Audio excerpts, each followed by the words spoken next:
going on, Hood Nation? It's your DFX with the rants of the week. Let's talk about the afterthoughts of KSI versus Logan Paul. I'll do my best to go over all the boxing matches I can remember off the top of my head and give my feelings towards the ending, which obviously we all know between Logan and KSI. Being, of course, that I watched it yesterday, recorded my reaction. I was drinking, as you guys obviously know. I wanted to, enjoy it and be, that's what you do. When I watch boxing, I like to have some drinks, just like when someone watches football. I want to go back and I at least watched, the final match sober, just to make sure I wasn't thinking, stupid or something. So let's begin. The first fight that I remember was, I think, Ham versus the other guy, which he totally squirreled him. He was so much bigger than him. And that dude, even though he was bigger, his main focus was cardio. There's no doubt in my mind. That dude actually did not get tired, and he used his power to just dominate and crush the other guy. The next fight that I remember off the top of my head, once again, I apologize, was Momo. And we're all going to remember Momo because he went up in there and he deliberately made himself stand out amongst all the other smaller fighters. Specifically, of course, because he was doing Fortnite dancing and everything, and I thought that it was hilarious. He put on a good show. To me, he's a good entertainer, and I know a lot of, they say, oh, this is where the mainstream boxing is going to be like with their arms crossed, like, this is disrespect to boxing. No, y'all watch Sugar Ray. If y'all don't know about him as a boxer, look him up. He did the same thing. And he was a professional. He was one of the best boxing fighters of all time, and he was known for that because his taunts are just legendary. He literally did a wind-up punch like a windmill, and then the other arm that was down, boom, right in the face. It was hilarious. It was like almost like a keep your eye on the birdie. And then he'd do these little feet dance moves, and all I'm saying is look at the other guy from MMA, that black dude that really did a lot of, like, he almost like drunken style fighting. So don't even listen to those people. Anytime anybody brings that up, you bring up those two fighters right there and you'll squirrel any argument. Now after that, from what I remember, was JMX and the coach. JMX just crushed the coach. That coach did not know how to sidestep to save his life, and that's what he needed, because you can't fight someone with that long of a reach head on. You have to sidestep and get in there. Somehow he just couldn't pull it off. I really wish he would have trained harder with that. And that goes next to our boy Scarce and Raka Raka. I'm more of a Raka Raka fan. I know a lot of you are, and we miss him really on YouTube, and I understand. They pretty much lost their nice house. They dedicated to all their recordings because of the YouTube apocalypse. I also mentioned, I support them on Patreon, and I guess I will say, you guys, just please consider it, especially them, because they put a lot of money, effects, and time and bodily themselves on the line just to do entertainment. And unfortunately, it's hard for them just to even stay caught up. Raka Raka was a beast. He was like a Wolverine in there. Scarce, got to give him credit. Dude dropped almost like 100 pounds or something like that. The only thing I'm going to say about that fight is that they got the information wrong for Scarce. He's not, what do they say, was like 6'2" or something. Because the announcer himself, Gordy, he said himself, sorry if I butchered his name wrong, he said himself, he's like, I'm 5'9", and Scarce is around my height, if not shorter. So that's why they're saying that everyone's like, oh, Raka Raka has really long range. No, his range is pretty average. It's just they got the height wrong. That's where they really threw it off. So then the next fight after that, what came after that fight? JMX did that, destroyed. Raka Raka. Oh, FaZe Sensei. We all, from time to time, have to watch some martial arts, moves and kung fu, and we all get curious, after seeing some movie, like, oh, I want to check this out. And that dude, very disciplined, you can tell he lives and breathes that world, and he definitely showed the world that he's pretty legit, and his fighting style was awesome.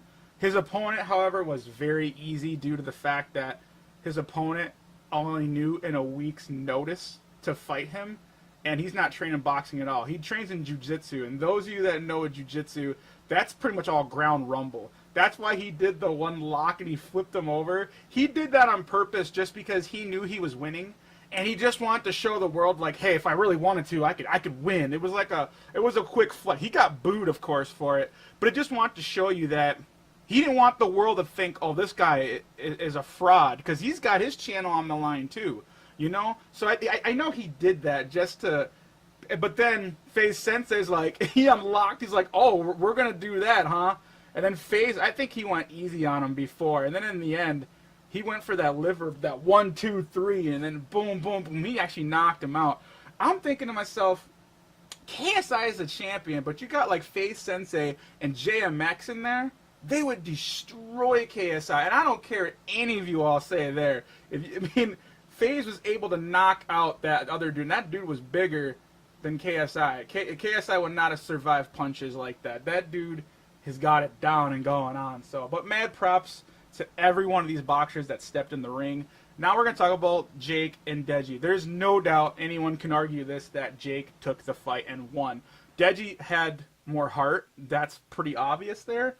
I feel the only thing that really stopped Deji from winning that was his body. Like, that was it. Because, and this is what I said originally, I said, you know, you can't be like a gamer all your life and just some kid and then expect to take on someone that's worked out their whole damn life. Not in 3 months. Like, that's just physically impossible. I mean, it's doable, but you have to be a prodigy naturally, and Deji has shown that he's a slow learner. He's not a prodigy.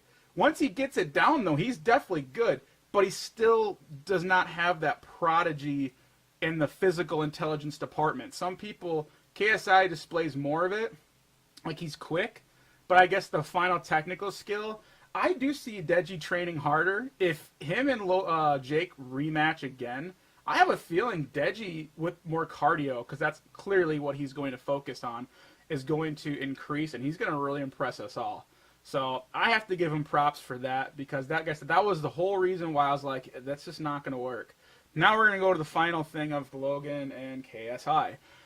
I believe the first 2 rounds, no one can argue who won them, and that was Logan. There's just no way. He was just taking him out.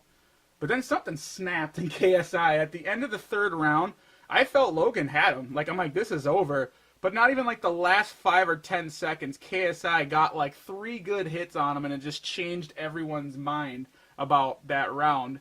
And if there was a point system, I almost should. I watched the video again, and I was in my head trying to count punches and stuff like that. Some of those punches that KSI was getting credit for from the crowd weren't even, like, landing. They were skimming. And if you guys know the difference between landing a direct punch and skimming, basically it was just, like, you know, like, it was just brushing off their head. And those are still...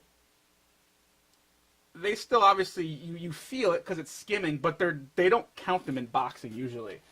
If you notice Floyd Mayweather, he gets skimmed a lot, but he's so quick. And the judges, nobody counts that. They count that dodging.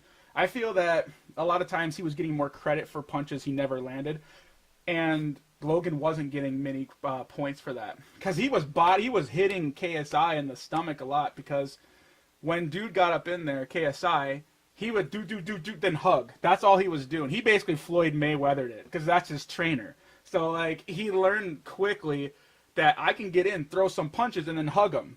You know, and then right away the ref will keep breaking it up. And everyone says that too. It's like, well, he got trained by Floyd Mayweather, so what do you expect? Like, that dude's like Barney in disguise, you know what I mean? The dinosaur. So that 3rd round, I think at the last second, I'm going to have... Yeah, KSI definitely got it in there and secured his safe, in a sense, with those punches.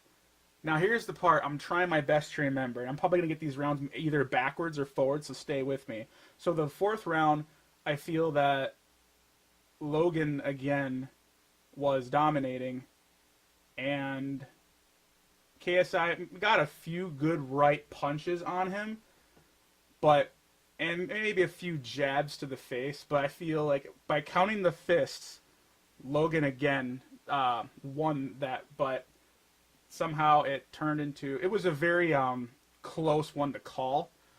And then, let's see here, the 5th round was kind of in the same ball game, except... Actually, I think this is the one that Logan for sure came back pretty hard on round 5 and did some work.